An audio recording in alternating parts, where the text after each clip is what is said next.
হাসরের ময়দানে এরকম আমলনামা খুলে উল্টায়, আর পৃষ্ঠার পর পৃষ্ঠা দেখে ফজর নাই, জোহর নাই, আসর নাই, মাগরিব নাই, এশা নাই, শনিবার রবিবার, মদ জুয়া, অবৈধ উপার্জন, গান বাদ্য, নাটক, সিনেমা, জিনা, ব্যভিচার, বেহায়া, বেপর্দা, সব উল্টায়।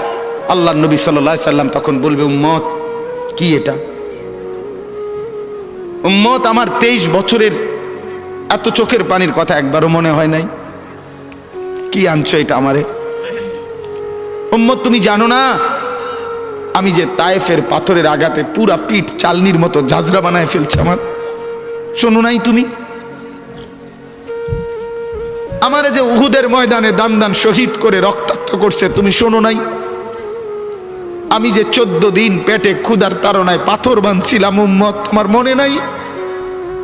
একবারও শোনো নাই আমার ক্ষুধার কষ্ট, আমার পিঠের ব্যথা, আমার দাঁতের ব্যথা, আমার কাঁধে 2টা কড়া ঢুকে গেছে? উম্মত আমার ঘরে 3 মাস আল্লাহর নবীর স্ত্রী আয়েশা বলছে, আল্লাহর কসম উম্মত, নবীর স্ত্রী বলছে 3 মাস 3টা চাঁদ উঠছে ডুবছে, রাইনা হেলালান সুম্মা হেলালান সুম্মা হেলালান, 3 চাঁদ 3 মাসে নবীর 9 জন বিবির কারো ঘরে আম্মা জান আয়েশা বলে 1 ফোঁটা চুলায় আগুন জ্বলে নাই।